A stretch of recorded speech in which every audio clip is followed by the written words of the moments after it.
Senhor Deus, dá-nos entendimento para estudarmos a Tua Palavra, Senhor. E que seja ela a falar connosco hoje, pelo Teu Santo Espírito. Isso eu te quero pedir, Senhor, que Tu nos abençoes e nos faças ouvir a Tua voz. É isso que nós queremos. E oramos em nome de Cristo, Senhor. Amém. Já alguma vez pensou que determinada pessoa nunca se iria converter? Aquelas pessoas que o irmão vê e pensa assim, bem, este nunca se vai converter. Já pensou isto? Já pecou desta maneira?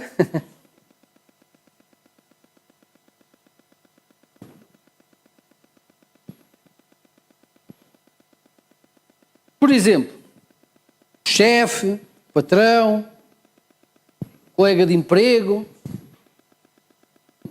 marido, esposa, um amigo, qualquer familiar. Há pessoas que de facto nós ficamos com dúvida, será que esta pessoa alguma vez se vai converter? E caímos no erro de pensar que não, que por vezes podemos pensar que certa pessoa nunca se vai converter. E temos razões para pensar isso. Por exemplo, se a pessoa tiver uma vida completamente imoral, depravada, caímos no erro de pensar assim, olha, esta pessoa nunca se vai converter. Ou então, aquelas pessoas que vivem para ter coisas, que vivem para possuir bens. Essas pessoas, às vezes também podemos pensar assim, bem, elas nunca se vão converter, esta pessoa vive para ter o melhor que esta vida pode oferecer, não quer nada com Deus. Já caíram neste erro, ou pelo menos já pensaram desta forma? Eu creio que se calhar já pensámos todos, eu já pensei.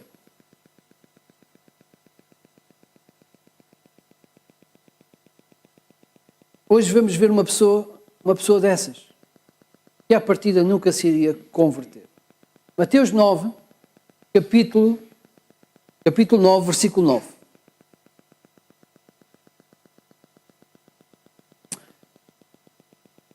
Partindo Jesus dali, viu um homem chamado Mateus, sentado na coletoria, e disse-lhe, segue-me. Ele se levantou e o seguiu. Eu não sei, mas este versículo talvez seja um dos mais loucos que existem no Evangelho. Acho uma completa loucura este versículo. E perdoem-me a expressão, mas eu acho que é mesmo uma loucura. De duas partes. De Jesus e de Mateus. Okay? Eu já lá vou chegar para não pensarem que eu estou a fazer alguma heresia. Está bem? Mas o versículo é mesmo muito curioso. Jesus chama um publicano para o seguir, para ser um dos seus apóstolos, um dos seus homens de confiança. Deus homem, Jesus, Deus santo, chama um publicano, que muito provavelmente seria um ladrão, e temos razões para pensar isso pelo texto que vamos ler, para ser um dos seus discípulos. Os judeus consideravam os publicanos, os judeus a quem Jesus iria ministrar com os seus discípulos, consideravam os publicanos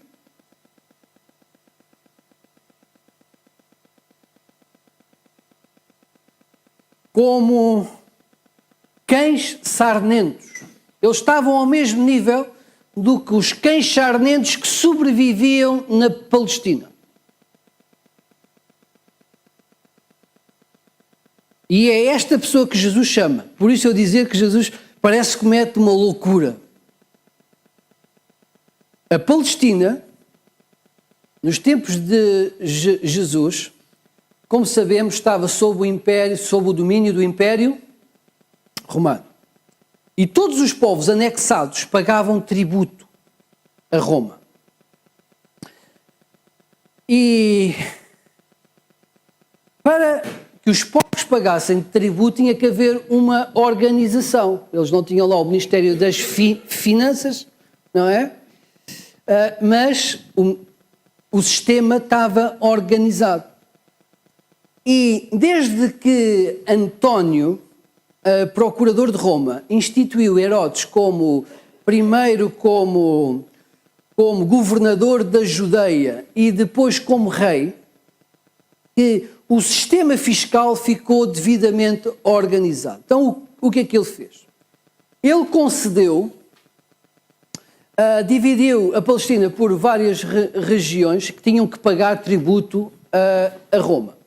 E cedeu os direitos de cobrar impostos a certos homens, uns judeus e outros não judeus. E disse-lhes, olha, vocês têm que pagar determinado imposto a Roma. E deu-lhes o direito, a liberdade de cobrar os impostos nas regiões. Tudo o que a terra dava, todo o comércio que se fazia, todas as importações e exportações que eram feitas, eram taxadas. E por cabeça também havia um imposto. Então, todos os impostos eram taxados na Palestina. E o governo, digamos assim, deu a estes homens o direito de poder fixar as taxas de imposto. Estes grandes publicanos, grandes senhores, então contrataram outros homens que eram uma espécie de empreiteiros de fiscalização, que eram aquilo que nós lemos na Bíblia como os maiorais dos publicanos. Por exemplo, Zaqueu. Zaqueu era um destes homens que tinha outros a trabalhar para si.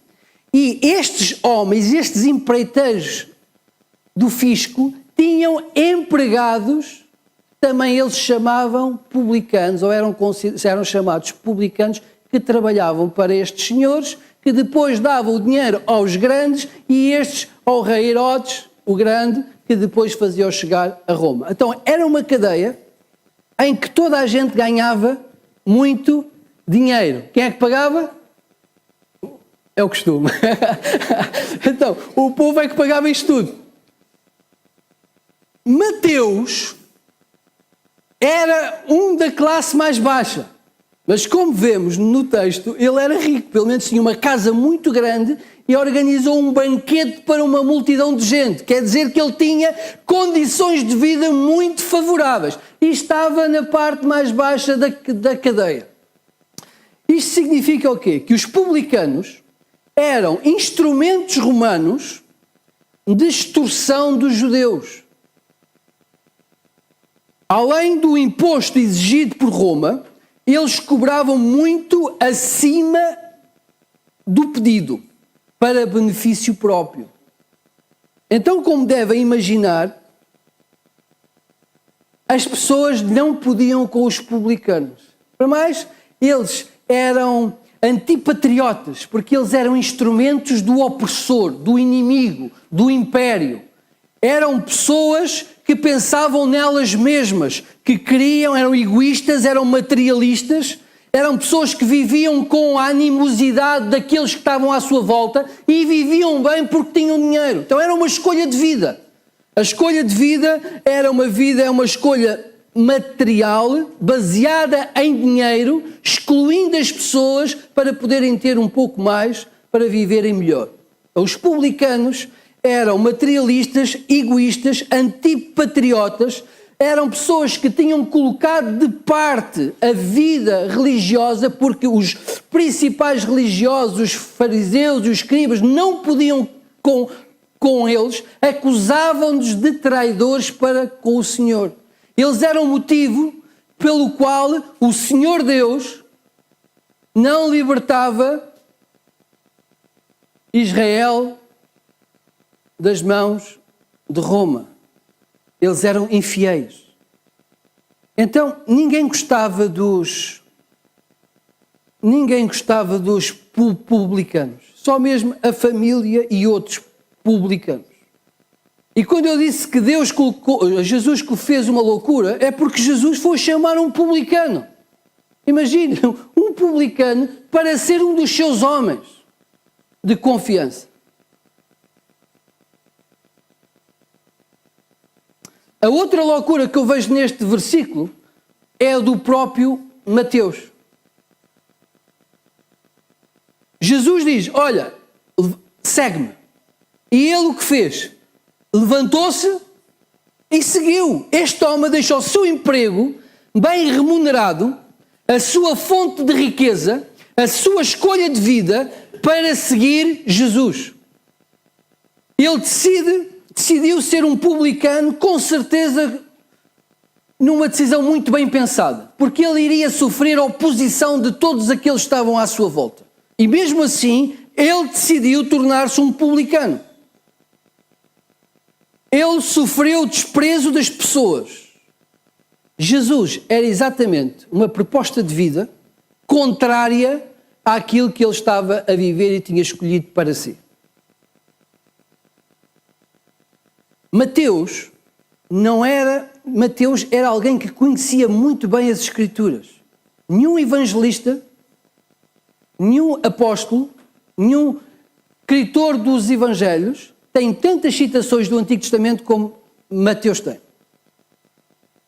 Então, ele conhecia muito bem as Escrituras, mas ele tinha decidido viver longe do sistema religioso. E agora estava disposto a seguir um rabi, Jesus. Então ele pôs a sua vida nas mãos daquele homem que andava a pregar. Ora, como é que isto é possível? Então uma pessoa passa e diz, segue-me, e alguém que tinha uma vida estruturada, focada no dinheiro, levanta-se assim de repente e vai segui-lo. Eu creio que as coisas não funcionam assim. A meu ver, e a Bíblia não diz isso, trabalhando Mateus em Cafarnaum e vivendo Jesus em Cafarnaum, Jesus fez de Cafarnaum o seu quartel general. Depois da morte de João Batista, Jesus foi viver para a beira do lago ou do mar da Galileia e a sua residência estava em Cafarnaum. Então, trabalhando Mateus em Cafarnaum, vivendo Jesus em Cafarnaum, eu imagino que eles tiveram vários encontros. E que Mateus ouviu Jesus a pregar. E os irmãos lembram-se que Jesus pregava diferente dos fariseus. Diziam que ele pregava como quem tinha autoridade. E neste contacto com o mestre, em algum motivo, ele creu. E quando Jesus, depois de ter passado uma noite em oração, antes de escolher os seus discípulos, uma noite inteira de oração, antes de escolher os seus discípulos, ele pede a Mateus para o seguir. Este homem levantou-se e seguiu o Senhor imediatamente.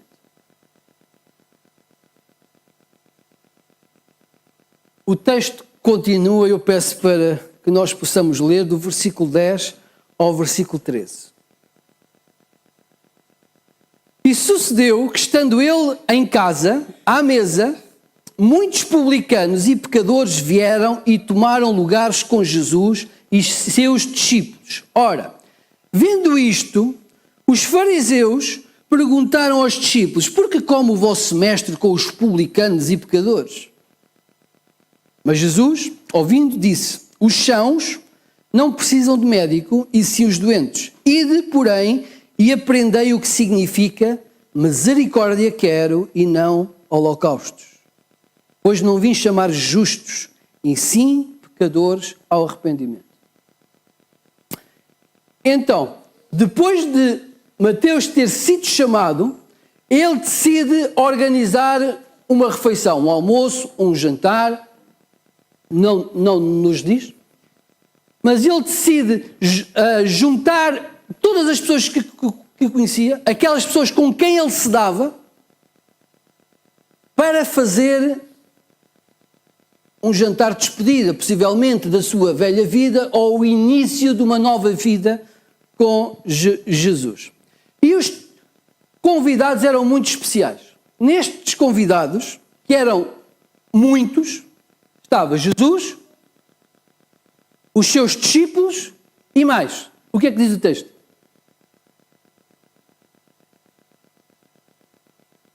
Como? Publicanos e gente pecadora. Espetacular, hein? Os piores. Jesus foi a um jantar com os piores, não é? Com o lixo da sociedade. Jesus foi convidado para uma refeição com os piores da Palestina. Aquelas pessoas que não eram recomendadas, que eram censuradas, sendo cobradores de impostos, estavam ali naquela mesa ou naquela refeição, reclinados com Jesus, muitos ladrões que exploravam as pessoas e pecadores. Pecadores são aqueles que tinham as vidas completamente imorais, entre os quais as prostitutas.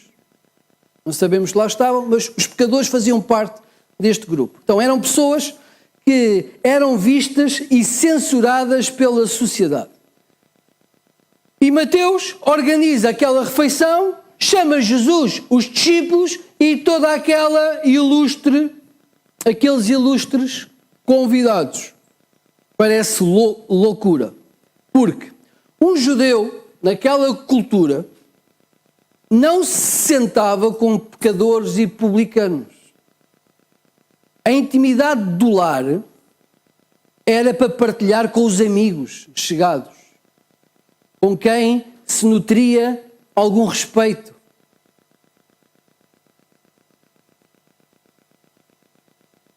Imaginemos o seguinte, irmãos. Tentar pôr isto no nosso contexto. Imaginem o seguinte, os irmãos sabiam, eu fiz um jantar lá em casa.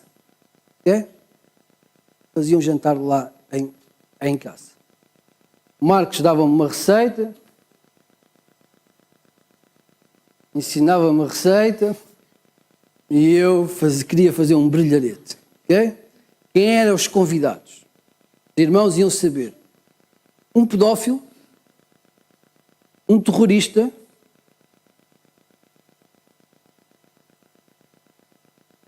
um adúltero, alguém que vivia da indústria do sexo e um ladrão. Os irmãos sabiam, olha, pastor, fez um jantar lá em casa com estes ilustres.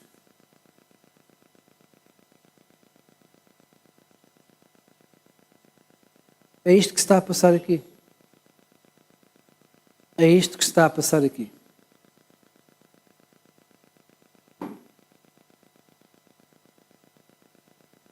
Jesus sentou-se à mesa com aqueles que eram considerados os piores dos piores.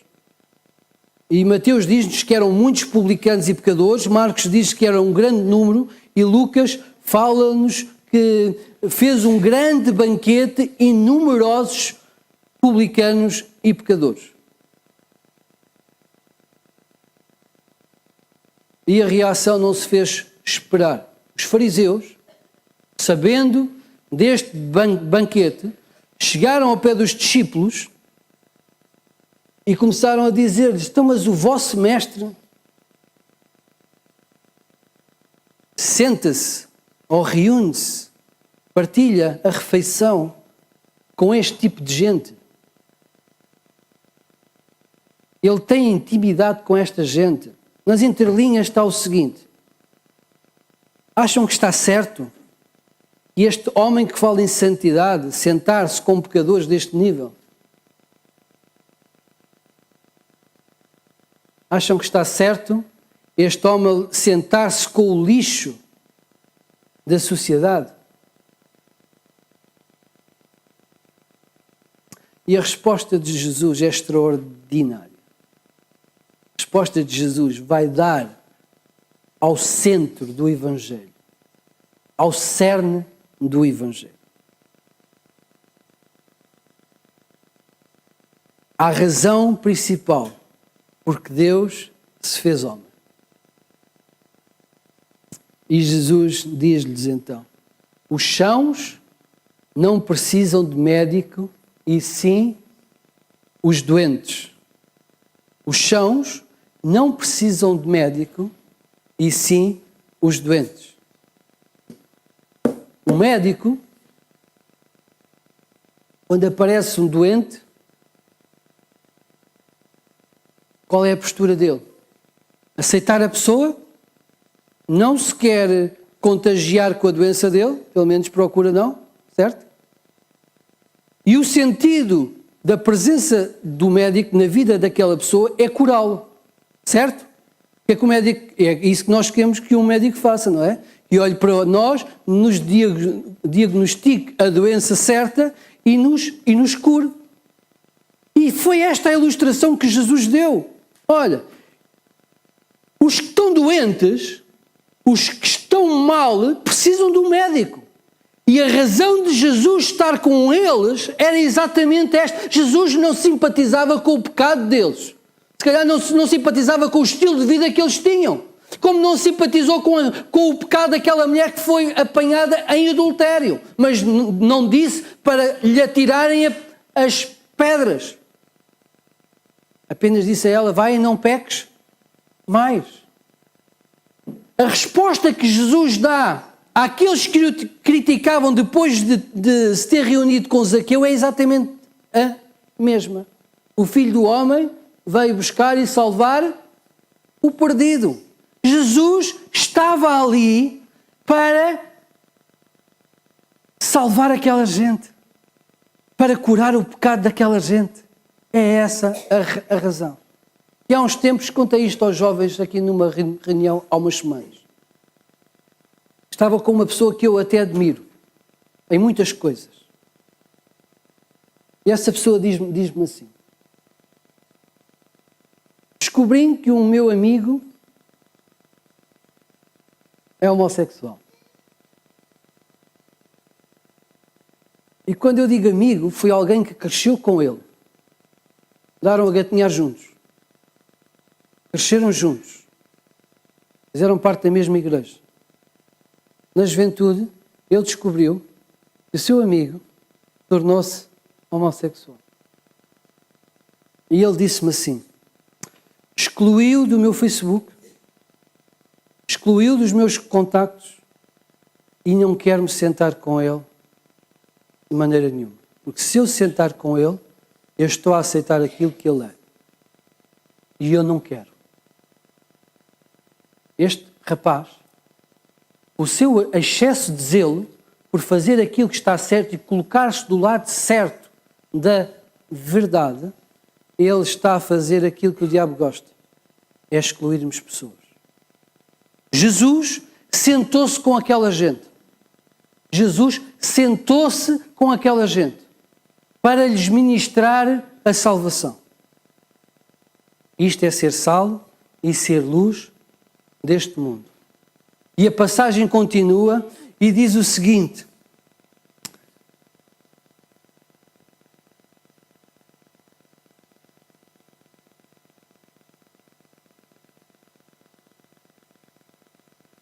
versículo 12, mas Jesus, ouvindo, disse-lhe: os sãos não precisam de médico, e sim os doentes. Ide, porém, aprendei o que significa misericórdia quero e não holocaustos. Esta expressão está em Oseias 6:6.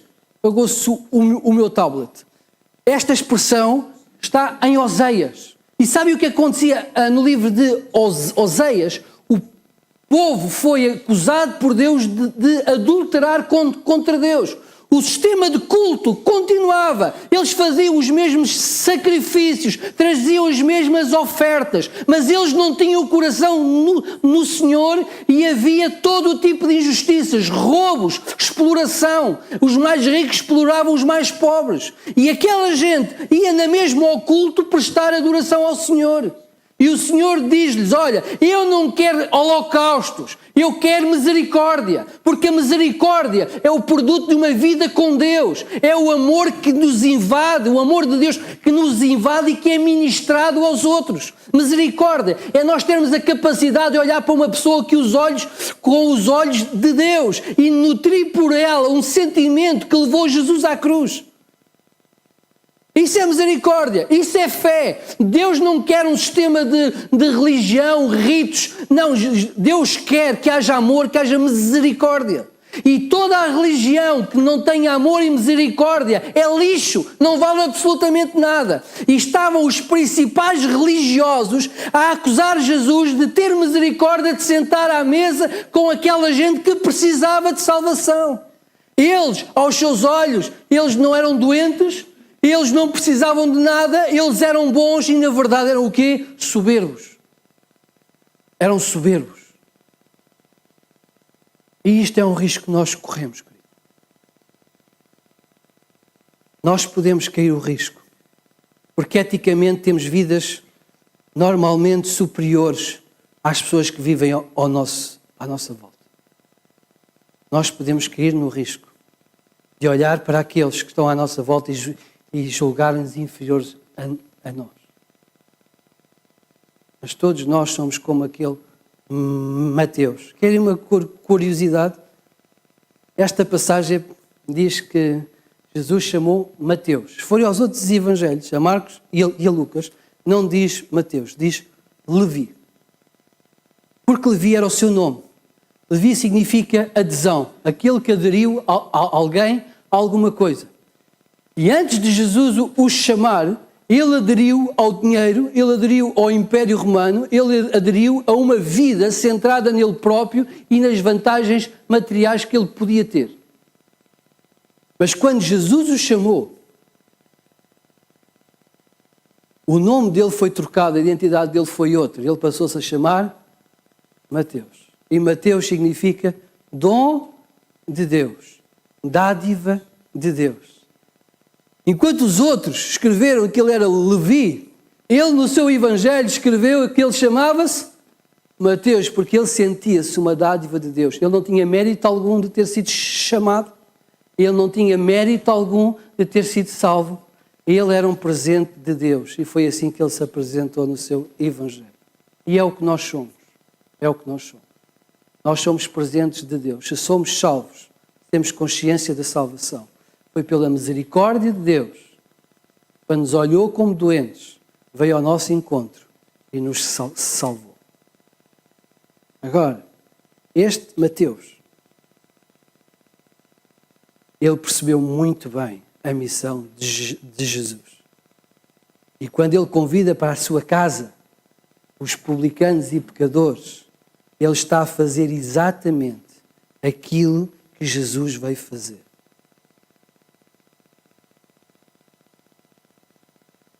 Testemunhar da salvação. Nosso papel como igreja, como filhos de Deus, é este. É apresentar Jesus às pessoas. É levar Jesus às pessoas. Levar aqueles que estão à nossa volta, aqueles que nós conhecemos, a um encontro com o Senhor. Porque não há ninguém que Jesus não receba de braços abertos. O pior pecado que cometeu, a vida mais terrível que possa ter tido, não foi maior do que o ato de justiça de Jesus naquela cruz. Mesmo que sinta culpa da vida que levou, daquilo que fez, Jesus pode perdoar os seus pecados. Se a Ele for. Ou um pedido de perdão. Não há homem terrível neste mundo que não seja aceite pela graça de Deus, pelo amor. Não há ninguém que não se possa salvar. Mateus era um destes homens que aparentemente nunca se iria converter. Converteu-se. E morreu pelo Senhor. Como um mártir. testemunhando da salvação do Senhor.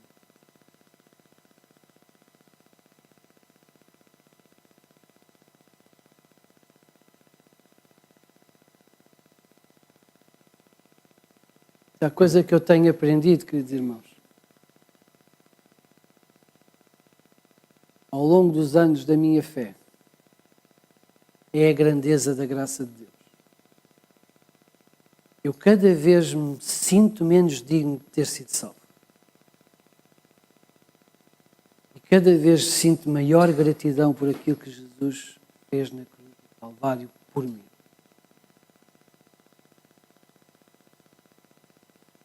Cada vez mais pesa no meu coração o desejo de fazer este Jesus conhecido às pessoas que estão à minha volta. Esta é a minha experiência. Eu quero criar a experiência também de muitos.